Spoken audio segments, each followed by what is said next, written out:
Greetings! I give you a stack of suns. This is something I picked up just the other day from Boeing, and I thought that I would give everyone a quick look. These are three Ultra Enterprise 4000s. They are capable of anywhere from 1 to 14 Ultra Spark processors, speeds ranging from 167 to 400 megahertz depending on how rich you were. They can have graphics options, obviously lots of S-Bus slots and disks, although usually you would hang most of the data disks off a array. This is the little brother of the 5000 and 6000 series. They're all pretty much the same. They share this similar top end, same kind of same kind of power supplies and same interface cards. However, they are incrementally larger. This is, as you can see, 4 slots on the front, 4 slots on the back. The 5000 I think has, is it 8 slots? And then the other one has 14, something like that. This is the only one that comes in a disk side, although you can rack them. The 5000 6000 are designed to come only in racks. These have little wee catches here. You can pop these off and stack them. Although they're not supposed to have 3 high, and I'm not sure because the chassis. I'm not sure why, because the chassis are sure as hell built heavy enough to do it. I might add that it is amazing how much you can move by yourself when things are completely dismantled. These I brought down to my basement on my own. They weigh supposedly around 160 pounds a piece, and I completely stripped them and then humped them down here. We have, let's start at the back. This is the ACN. These are power supply and fan units. Come here, you bastard. There you go. Big fans. This is what's called the peripheral power supply. This generates power for the fans in the AC inlet, in the key controller, and it powers the CD-ROM drive and any DLTs or tape drives on the front. Sorry, not DLT, that'd be too big. Quicks, DATs, things like that. And also it provides power for disk shelves, which are what these are here. It also does the pre-charge power for the hot swap gear. These are all completely hot swap. So you tell the system, hey, disk shelf 2 is bad, I need to pop it out. It shuts it off, and it shuts off the power, of course, and then you can just whip it out, slam a new one in, pre-charge will bring it up, the OS will find it, bring it online for you, easy peasy. Obviously the point is that you can have these running in production and have all manner of shit fail on it and not have to shut it down to keep it running. Or at least to fix it. This is the clock card. Time of day clock in VRAM. It has obviously the clocks for the system. It also splits it down for the various different devices. Well, this is a I/O card. We have S-Bus slots here, plus SCSI fiber. These are disk shelves.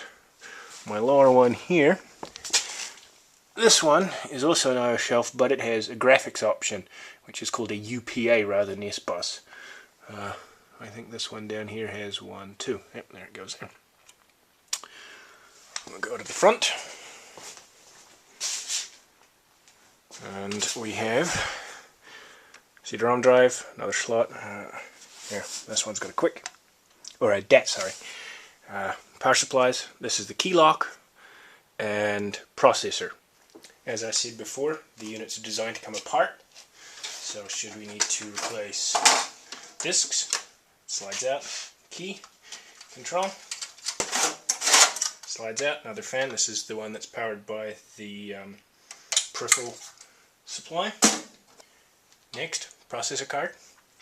All the cards have locks. This is simply a number 1 Phillips screwdriver. Slap it in, twist it, that'll unlock it.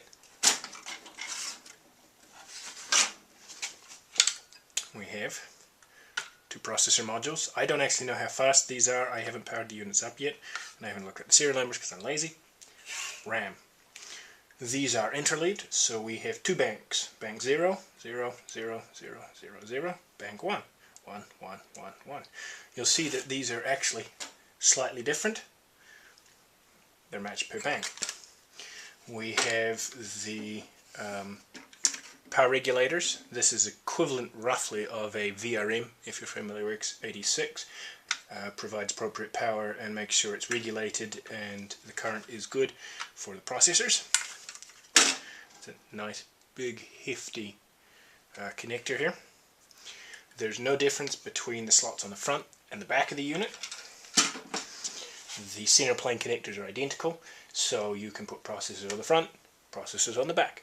I/O cards anywhere, doesn't make a difference. The only oddity is that the cards on the front, as you can see, are upside down. The cards on the back, however, are what I would consider right way up, or component side up. Easy. Rear of the unit, again, AC. We've popped out a power supply. You can see that this unit has 4 basic system power supplies. 1, 2, 3, 4 on the back, and then of course 5th, which is the peripheral. These 4 are hot swap redundant. This one, when you pull it out, the system loses the ability to hot plug because the pre-charges are generated here.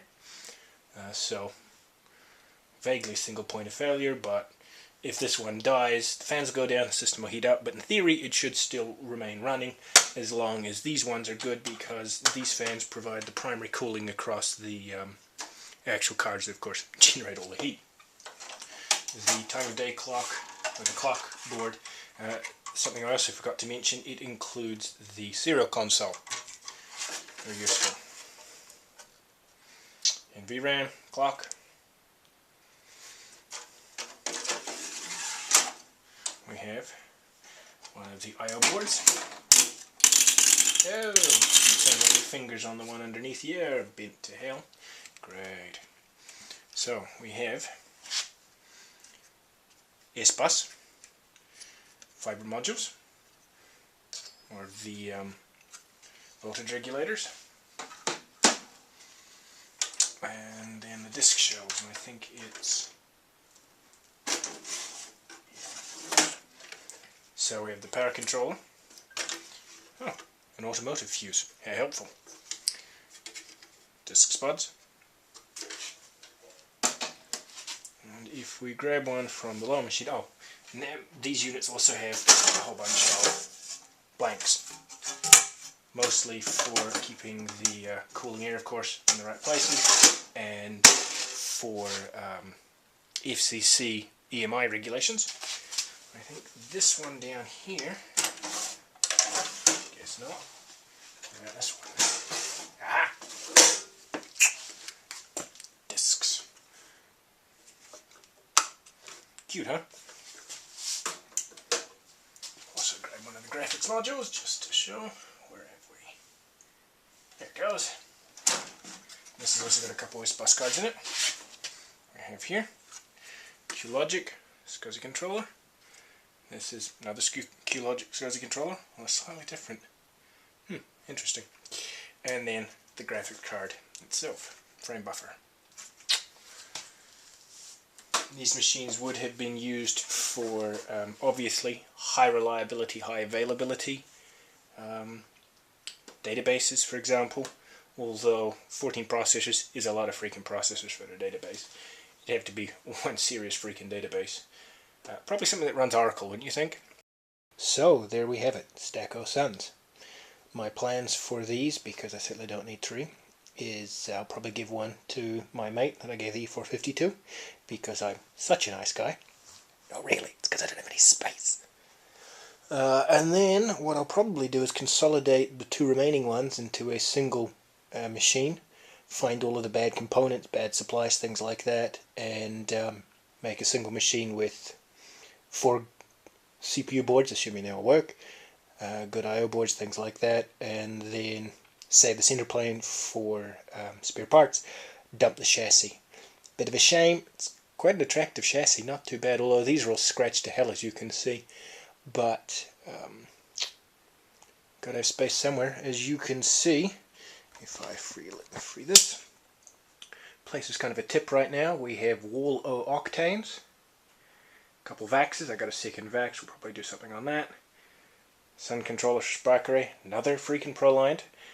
Happens to be identical to that Proliant, because what I really need is two ones that I've never used. Bloody compacts. And we have STI Onyx. Skins, cans, controllers. We'll definitely be doing something on that, because I got a lot of Onyx to show off. Anyways, Suns, have a good one.